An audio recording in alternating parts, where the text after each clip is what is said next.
Good morning and welcome. That's a tough act to follow. Welcome to the Unitarian Universalist Church of the South Hills, also known as Sunnyhill. We're delighted that you could join us on this glorious fall day.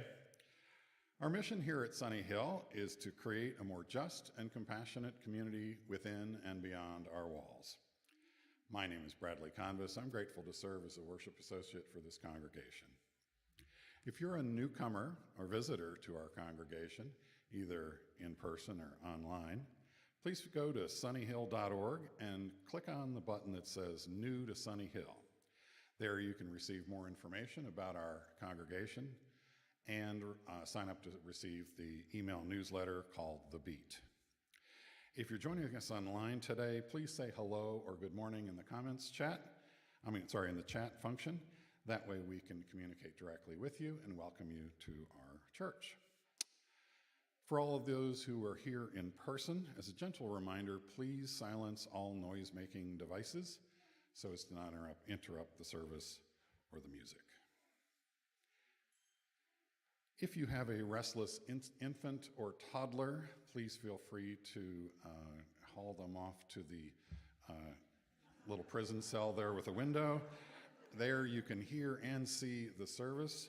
It's not as bad as I make it out to be. Today's service, titled Defying Hate, Then and Now. This will examine the courageous work of Unitarians Walt Still and Martha Sharp, who helped rescue hundreds of imperiled political dissidents and Jewish refugees that were fleeing Nazi occupation in Europe in the 1930s and 1940s.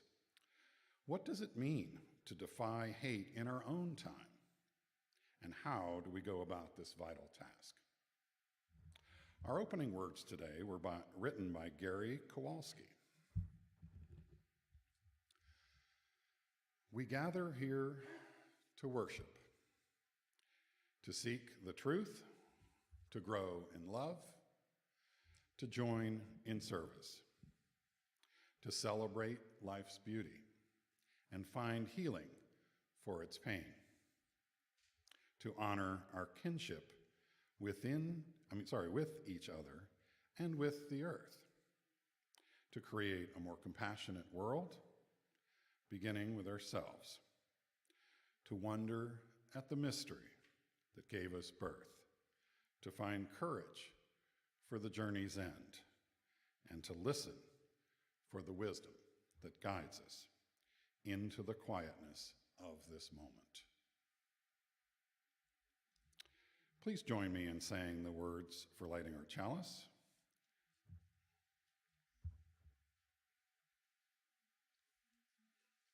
We kindle our chalice in memory of the bold and courageous acts of our ancestors, calling us to carry on as bringers of compassion and justice.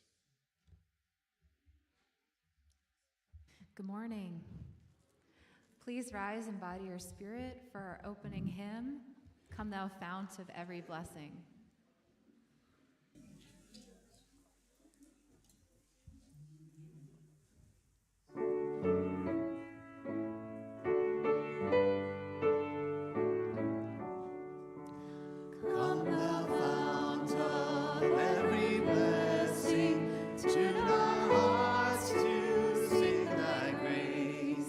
Streets of mercy never ceasing,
Good morning, friends. If we have any children present who would like to come up and join me up here for our story, come on up. Come on, friends. And you could have a seat right here. Good morning.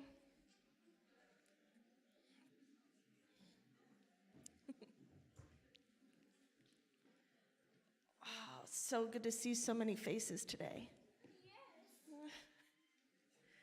All right, let's have a seat. You have your food? You're ready. Fake food. All right, let's hear our story today. This is a Farsi tale which comes to us from Iran.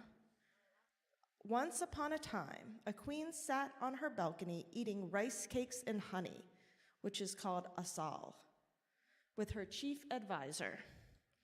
As they ate, they gazed down at the busy street below. The queen pointed to something in the distance. As she did, a drop of honey from her rice cake landed on the balcony railing. "My queen, you have spilled a drop of honey," observed the advisor. "Shall I call a servant to clean it up?" But the queen laughed. "A little drop of honey is not my problem.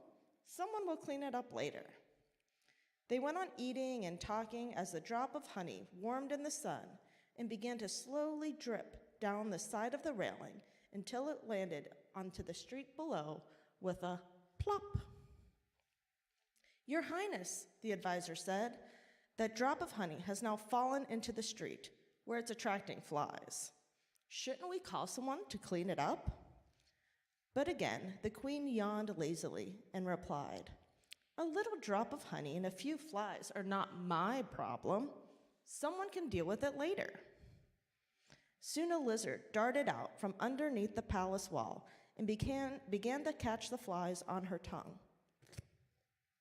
Then a cat sprang from the baker's shop and began to bat the lizard back and forth like a toy. Just then, a dog charged out from the butcher shop and began to bite the cat on the neck. "Your Highness," the advisor implored, "now the flies have attracted a lizard, which attracted a cat, which is now being attacked by a dog. Shouldn't we call someone to stop the fight?" But the queen only stretched and shook her head at her advisor. "Won't you relax? A silly animal fight is not my problem. Someone will surely see to it." In fact, the baker did see to it. She saw the dog attacking her cat and ran out with her rolling pin and began to hit the dog. And then the butcher heard his dog howling and ran out with a broom and began to hit the cat. Soon the butcher and the baker were hitting each other. Then the neighboring shopkeepers began to take sides, joining in on the fight. Then some soldiers came along, but some knew the butcher and some knew the baker. So the soldiers too took sides, and the battle grew. And it grew and it grew until a great battle waged on in the streets. People were throwing rocks through windows and tipping over the vendor carts. Someone picked up a torch from the wall and hurled it through a window. Fire raged, and eventually it spread to the palace. The next thing they knew, the queen and her advisor were being escorted down a ladder from the balcony into the street below because the palace itself was up in flames. Later that day, when the fire had died out, the queen and her advisor surveyed the ruins of their land. Suddenly, the queen stopped in the street underneath where her balcony had been. She reached down and touched something in a small puddle on the ground. Any ideas what it was? The honey. "It's honey," she said, remembering. "I guess I should have cleaned up that drop of honey in the first place. Now my whole kingdom has been lost because of it." That was the last day the queen ever said, "It's not my problem." And with that, we will head to our RE class. That's not my problem. But first, we'll sing the children out.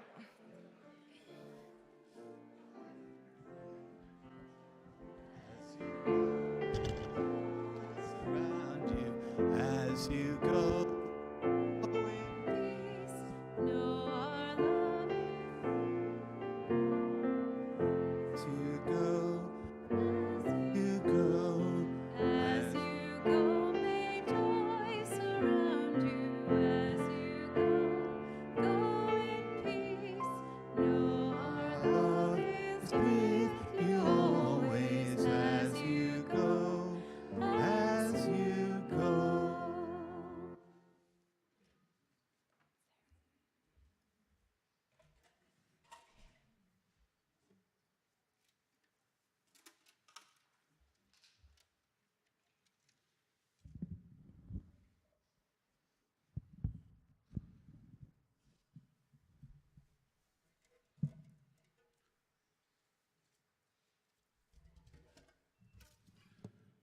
I invite you to join along in the chorus of this song, if you will. The lyrics are up on the screen.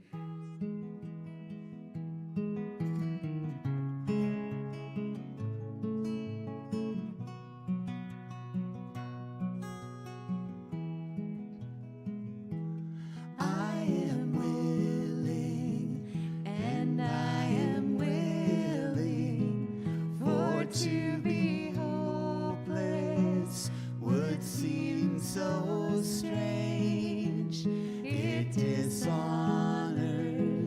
those who go before us. So lift me up to the light of change. Let's try that again to give me another chance to get it right. I am open and I am willing, for to be hopeless would seem so strange. It dishonors those who go before us. So lift me up to the light of change. There is hurting in my family. There is sorrow in my town. There is panic all across the nation. There is wailing the whole world round.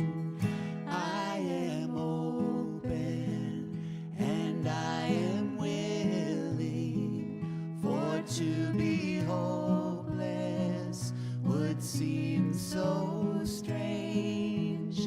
It dishonors those who go before us. So lift me up to the light of change. May the children see more clearly. May the elders be more wise. May the winds of change caress us, even though it burn our eyes. I am open and I am willing, for to be hopeless would seem so strange. It dishonors those who go before us. So lift me up to the light of change. Give me a mighty yoke to hold my confusion. Give me a desert to hold my fears. Give me a sunset to hold my wonder. Give me an ocean to hold my tears. I am open and I am willing, for to be hopeless would seem so strange. It dishonors those who go before us. So lift me up to the light of change.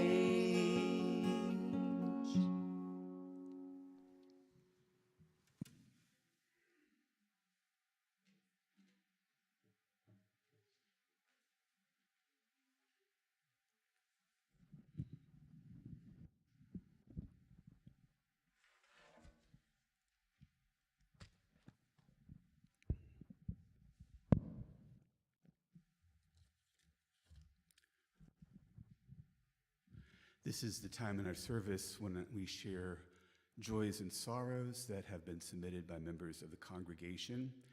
After each joy or sorrow that I read, please respond by saying, we hold you in our hearts.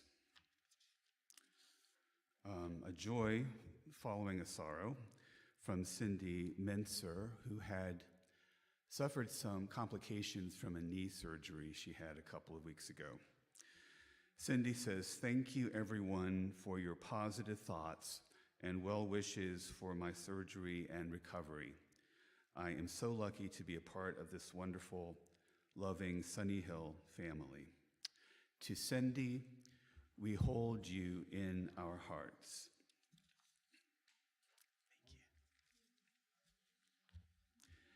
Thank you. Sorrow from Dan McClure Neff regarding his husband Jimmy.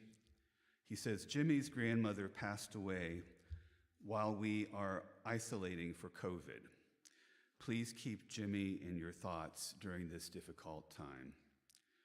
To Dan and to Jimmy and his family, we hold you in our hearts.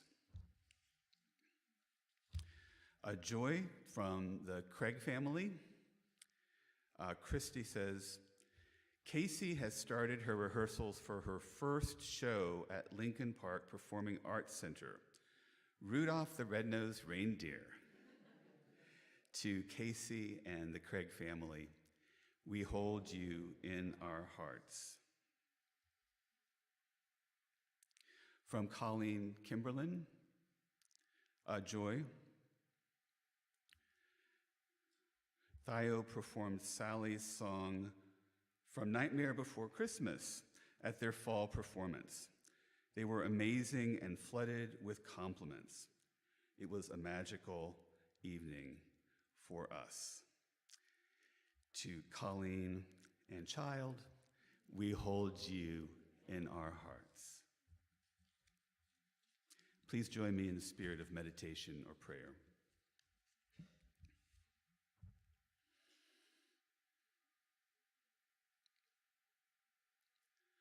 Let us pause for a moment to listen,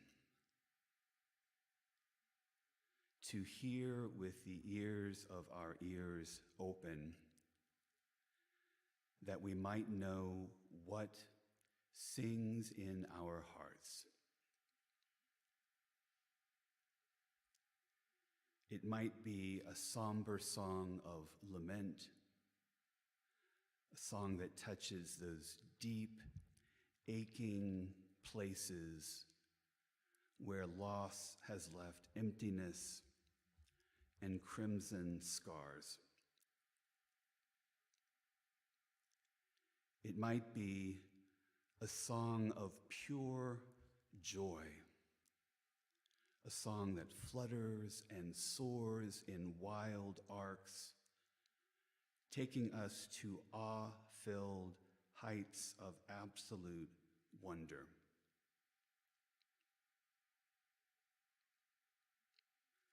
It might be a song unfinished, a song that has paused and left us wondering what might be next in our journey. Let us take a moment of silence to listen to what sings in our hearts.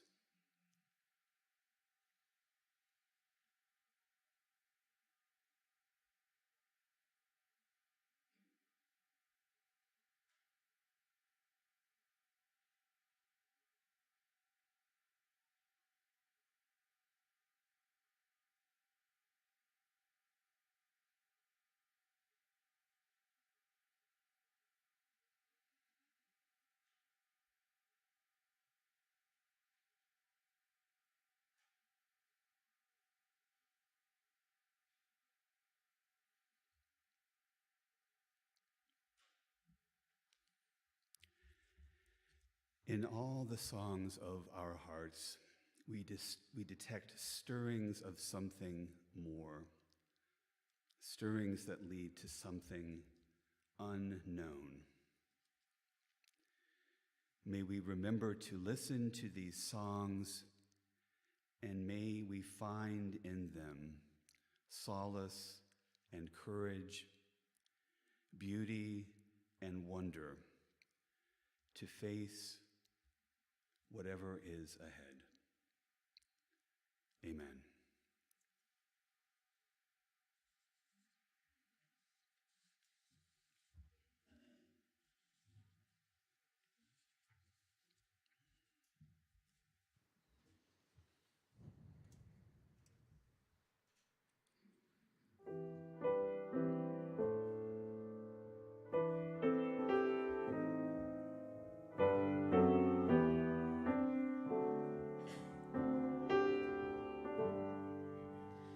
Voice still and small, deep inside all, I hear you call, singing.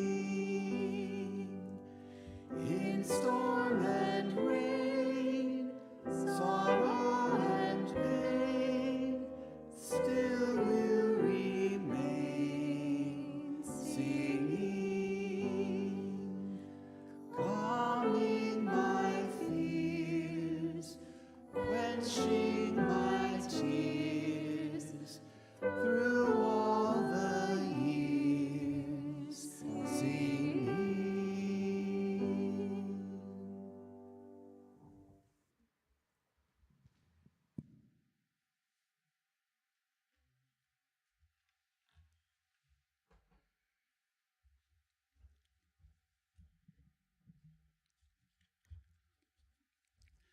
Some of you may have seen the Ken Burns documentary, Defying the Nazis, The Sharps War, which aired on PBS maybe 5 or 6 years ago now. It explores the same era that Burns focuses on in his more recent documentary series, The U.S. and the Holocaust. Defying the Nazis tells the story of Wait Still Sharp, a Unitarian minister, and Martha Sharp, a social worker who traveled to Europe on the eve of World War II to work on behalf of the American Unitarian Association to provide material relief to refugees to help many of them escape. The name Wait Still, by the way, is an odd one, and in case you're wondering, it's one of the so-called Puritan virtue names. When the Puritans were handing out names to their kids, they tended to name them after virtues. So you get faith, hope, charity, prudence, some, believe it or not, named silence. And another name was Wait Still, which was a family name that was handed down to Wait Still Sharp. It's a beautiful film which, in typical Ken Burns style, tells an incredible story largely through first-person narration, much of which is comprised of excerpts from correspondence and interviews with the Sharps read by actors, as well as on-camera interviews with a number of individuals who, as children, were rescued by the Sharps. The film is based on the book of the same name, which was written by the Sharps' grandson, Artemis Joukowsky, who was the co-director of the film. Joukowsky was unaware of his grandparents' exploits until he was a freshman in high school and was given an assignment to write a class report on moral courage. His mother casually mentioned to him that he might want to talk to his grandparents as they played a role in rescuing Jews and others from the Nazis during World War II. She said that it might just make an interesting paper. And so began a series of interviews with the Sharps, as well as a great deal of research that went well beyond a high school paper on moral courage and eventually turned into a book and a film that was years in the making. In the book's preface, Joukowsky says, "What the Sharps demonstrated by example was their fundamental belief that this moral imperative to confront evil wherever it appears holds true for the individual as well as society. I can't think of a more important message, Joukowsky says, for me to carry from their generation to mine and beyond. For them, it all came down to simple truths. I remember a wonderful, provocative question that Martha often asked me through the years. What are you going to do in your life that's important? And that's the question that I'd like us to keep in mind as we reflect on the story of the Sharps. What are you going to do in your life that's important? It's worth noting that the Sharps did not step forward on their own to volunteer for the work they did. Rather, they were initially approached in 1938 by Everett Baker, the vice president of the American Unitarian Association, or AUA, and a member of the Sharps congregation in Wellesley, Massachusetts. Baker said that the Sharps had been selected by the association to help lead what he called the first intervention against evil undertaken by the denomination. Waitstill Sharp was taken aback by this proposition and wondered why they had been chosen. And he asked how many people had been asked to take on this assignment before them.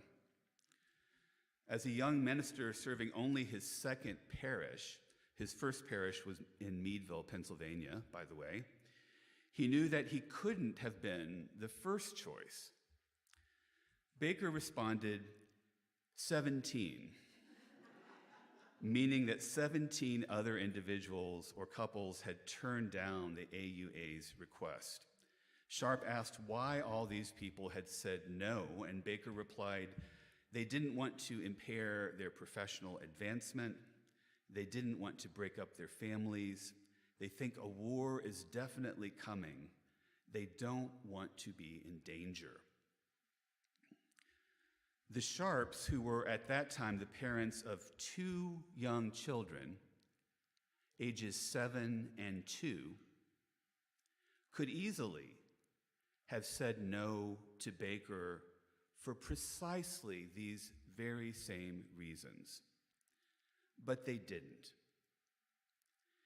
In part, they decided to set out on this mission because of a strong personal connection that they felt to the cause, and in particular, the connection they felt with what was then Czechoslovakia, where Norbert Čapek had founded Unitaria, a Unitarian church in Prague with strong ties to the United States. Čapek was the creator of the flower celebration or flower communion, which is celebrated in many UU congregations across the U.S. each year.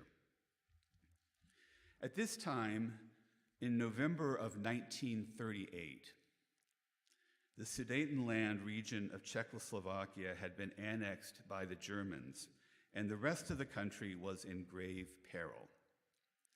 Already, nearly 250,000 refugees were pouring out of the country, trying to find other places to settle.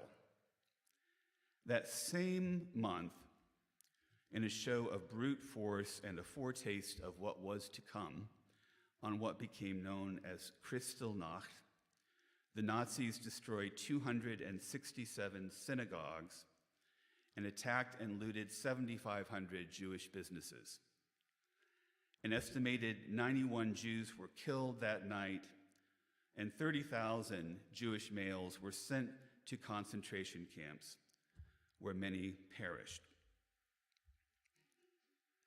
At this time, there was still a strong inclination towards isolationism in the U.S., as well as a great deal of denial about the extent of the Nazi threat in Europe. Waitstill Sharp, however, was very much aware of the threat and was passionate in his response. He railed against the Nazis from the pulpit and declared that America had a moral duty to intervene. And so it was that Waitstill and Martha Sharp left their 2 young children behind in the care of an aunt and traveled first to London and then to Prague. They left on a cold, sleety day in February of 1939. Martha Sharp described these events saying goodbye to her 2-year-old daughter this way: "I gathered her up in my arms and hugged and kissed her, trying to explain that we would be gone for a while, but that we would come back. Fortunately, she didn't understand. I suddenly realized that it was better she did not know. Brushing away the tears in my own eyes, I kissed her again, and the sweetness of her neck in my nostrils, I said goodbye and hurried out to the car, waving as cheerfully as I could as we drove away." When the Sharps arrived in London, they received a tutorial on how to survive in the circumstances that they faced. Martha Sharp described the pointers that she received from Gertrude Baer, president of the Women's International League for Peace and Freedom.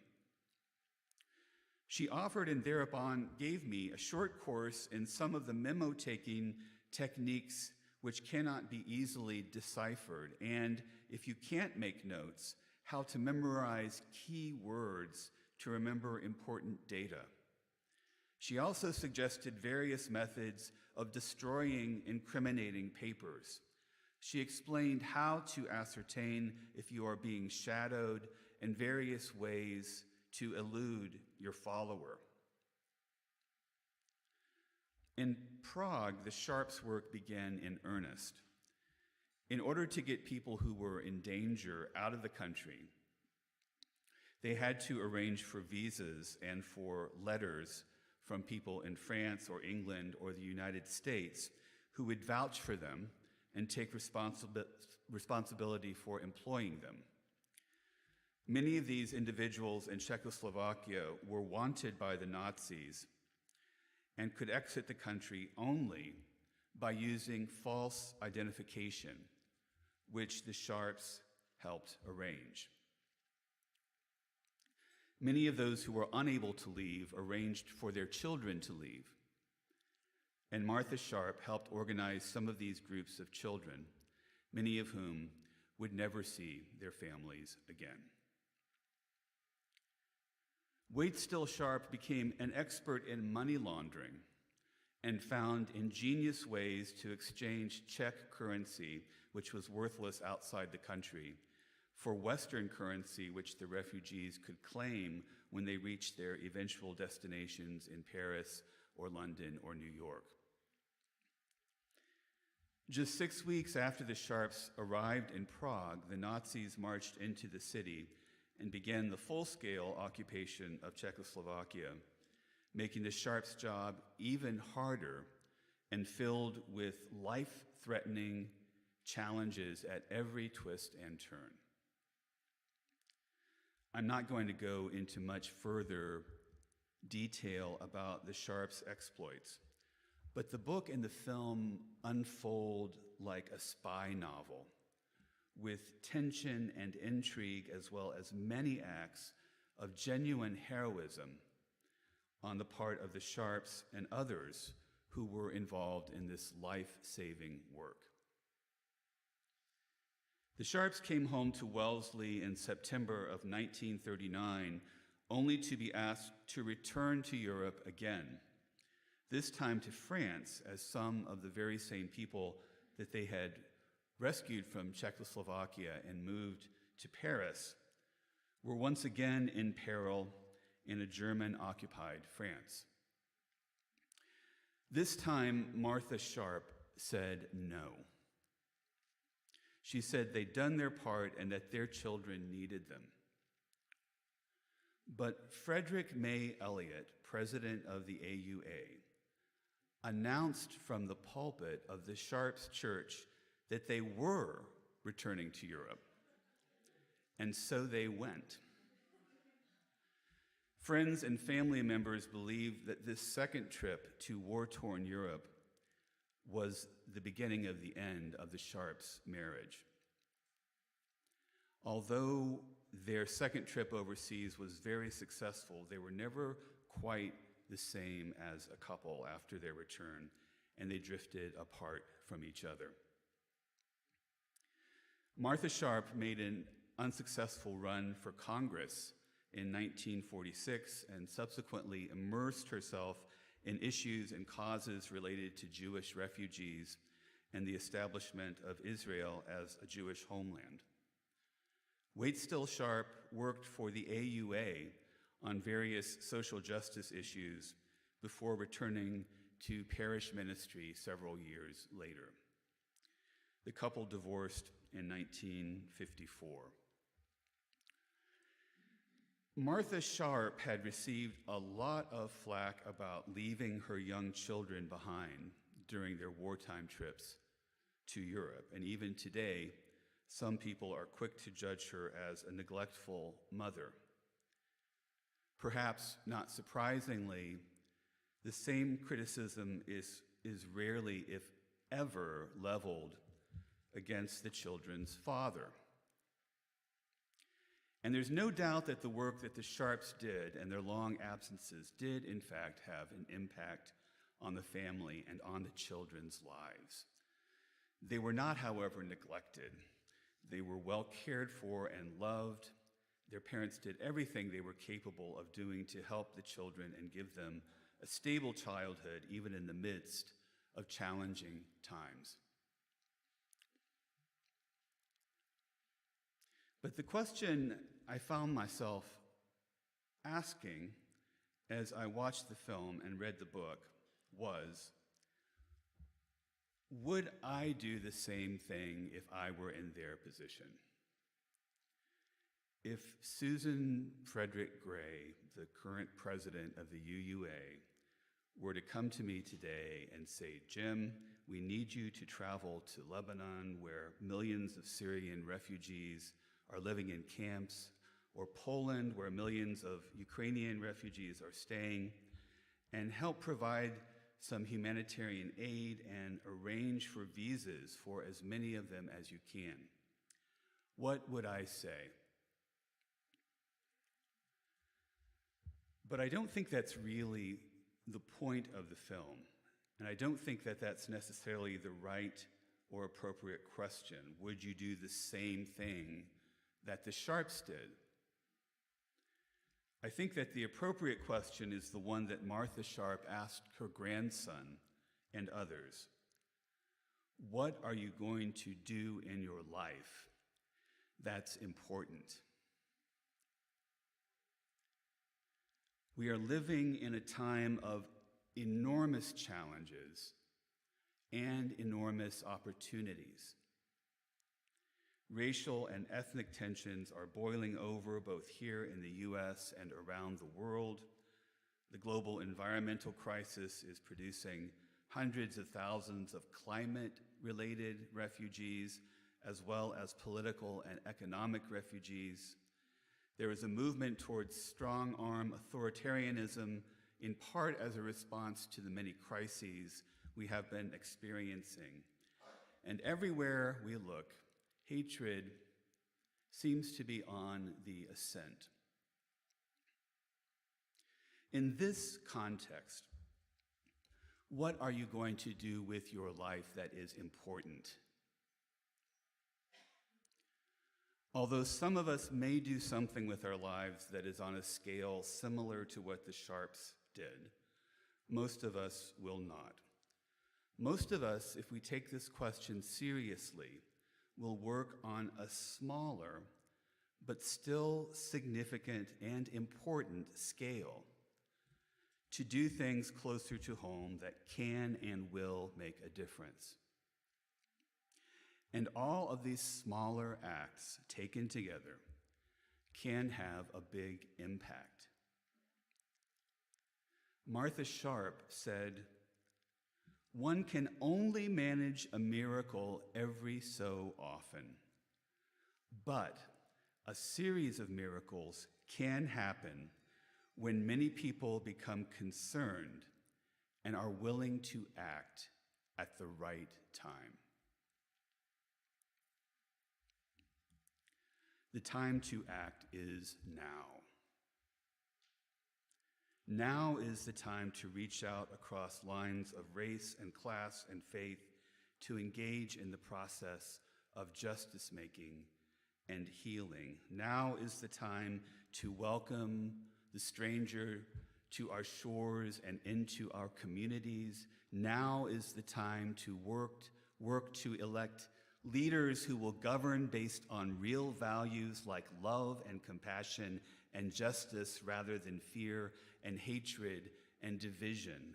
Now is the time to sacrifice something, to give up at least a little of our own comfort and convenience so that others may simply live without being persecuted or imprisoned or made homeless or killed simply because of their race or the place of their birth or the faith of their people. Now is the time. Even the smallest act, the smallest gesture, the smallest sacrifice, when combined with the actions of hundreds or thousands or millions of others, can result in something like that series of miracles that Martha Sharp described. We must demonstrate, in the face of tremendous fear and hatred, that human compassion, human tenderness still exists and is still among the strongest forces on earth. This poem, Somehow We Survive, was written by Dennis Brutus, a South African journalist and poet. Somehow we survive, and tenderness frustrated does not wither. Investigating searchlights rake our naked, unprotected contours. Over our heads, the monolithic decalogue of fascist prohibition glowers and teeters for a catastrophic fall. Boots club the peeling door. But somehow we survive severance, deprivation, loss. Patrols uncoil along the asphalt dark, hissing their menace to our lives. Most cruel, all our land is scarred with terror, rendered unlovely and unlovable. Sundered are we and all our passionate surrender. But somehow, tenderness survives. I hope and pray that we will act with compassion and tenderness, even in the midst of vile, hate-filled rhetoric and the raging storm of unreasoned fear and intolerance. That we may follow the example of the Sharps and others whose legacy of work for love and justice lives on. May it be so. Amen.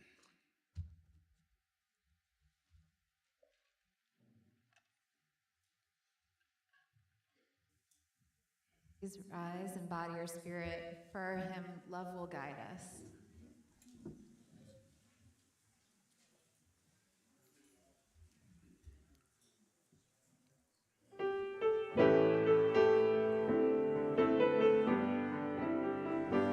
Love will guide us, peace has tried us, hope inside us will lead the way.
seated.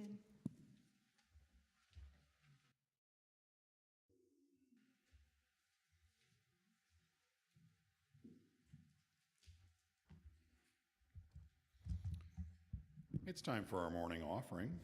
We don't have a designated offering this morning, so our collection will benefit Sunnyhill and help defray our operating expenses.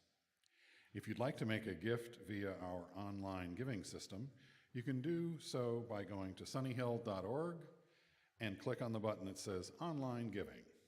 Then follow the instructions. Or you can give by text if you prefer. The number is 412-324-3130. For those of you who are here in person, we'll be passing around the offering baskets in just a moment.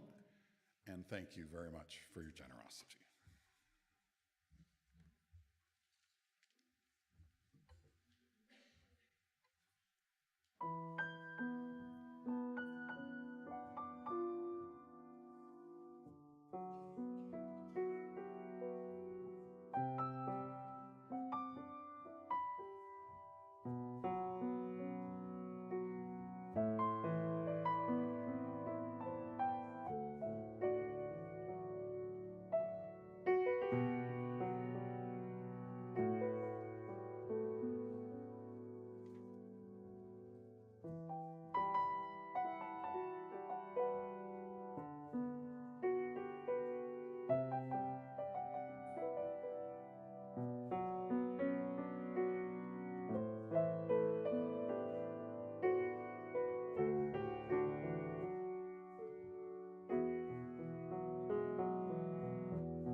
Pat Murray, one of the leaders of our social justice team, has a brief announcement.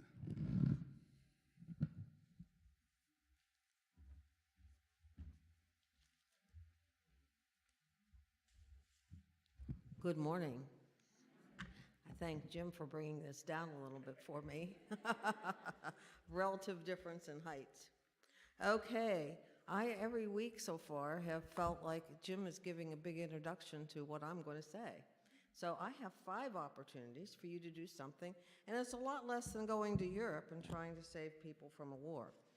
Okay, so the first thing I want to talk about, and I didn't mention it last month, was the Allegheny County Jail, which I've learned a fair amount about in the last few months, and also the bail system, both of which I knew very little about prior to September. So I always assumed when I drove past the Allegheny County Jail there were hardened criminals in there. Well, actually, if you get arrested, that's the first place you go. They take you right to the jail, and you're stripped of your privacy, your clothes, your choices. You can't make decisions on many things. So at that point, then you might take about 2 weeks for you to get bail if you are in a family or you yourself have the resources to pay the bail. If you don't, then you have to go through the bail system. There's a bail bondsman who basically has you by the short hairs because they're going to require 20% down and they're going to charge you 10% interest rate. And for many people, they don't have the money to pay that back. If they don't pay that back, I'm not sure exactly what happens, but it's pretty ugly. Okay, so that's an issue.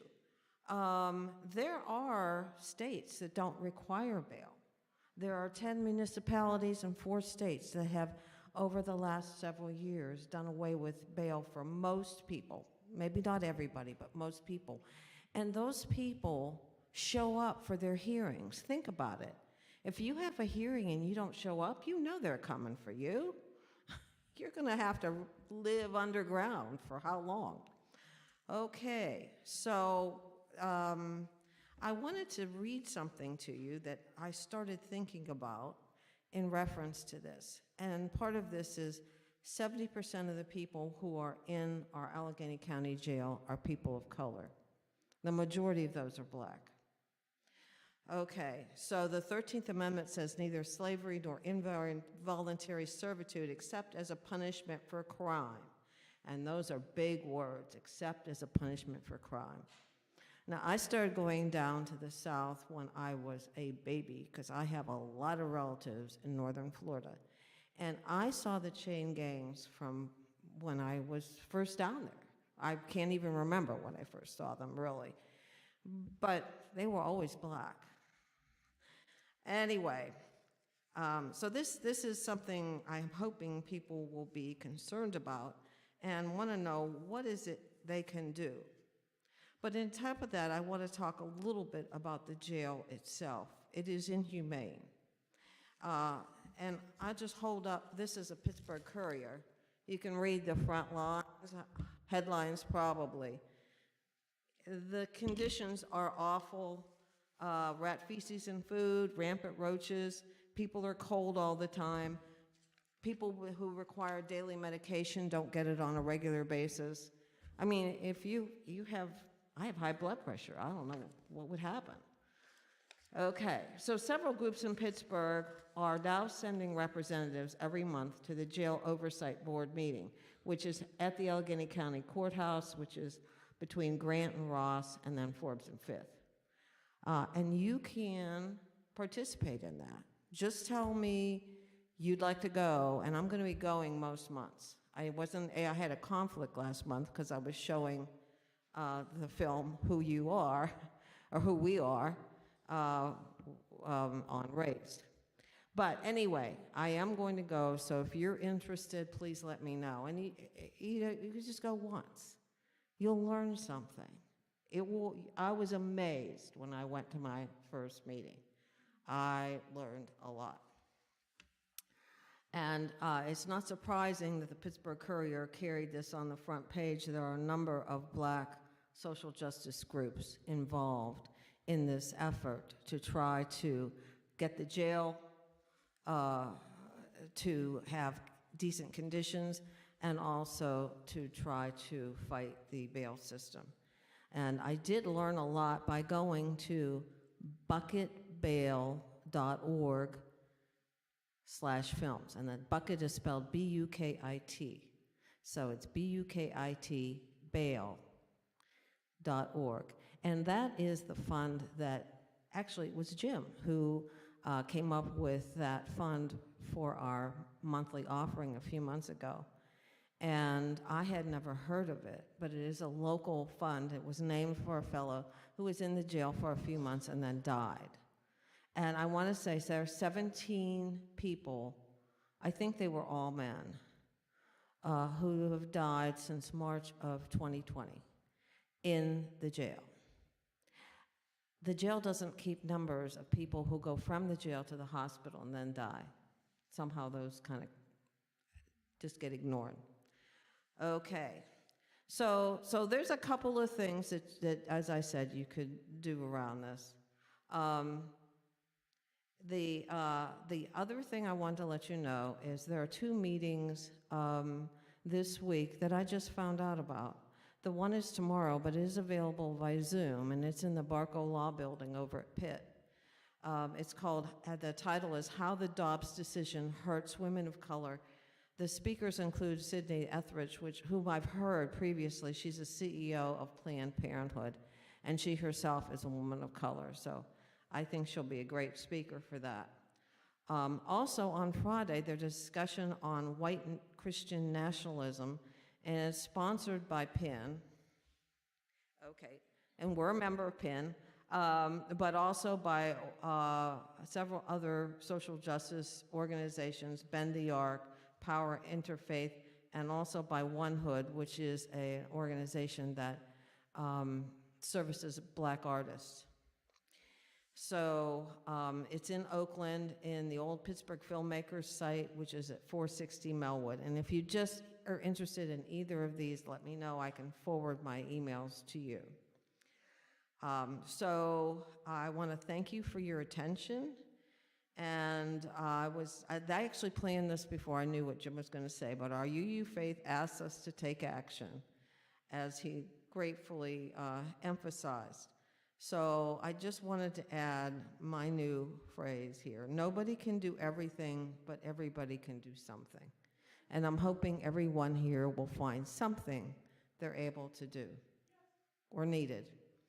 Okay, so thank you again, and I'll be out in the coffee hour.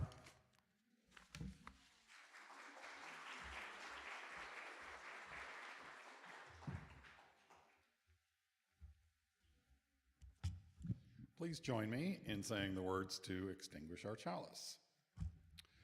We extinguish this flame in the light of truth, the warmth of community, or the fire of commitment. In our hearts until we are together again. One last thing before we go. We still have pumpkins to sell out front. If you haven't signed up for a shift to sell, or if you have and are willing to serve again, we still have slots available for selling pumpkins. They'll very likely sell out this week sometime, but we still need to get them gone. We'll close with these words from Wayne Arneson. Take courage, friends. The way is often hard, the path is never clear, and the stakes are very high. Take courage, for deep down there is another truth. You are not alone. Go in peace.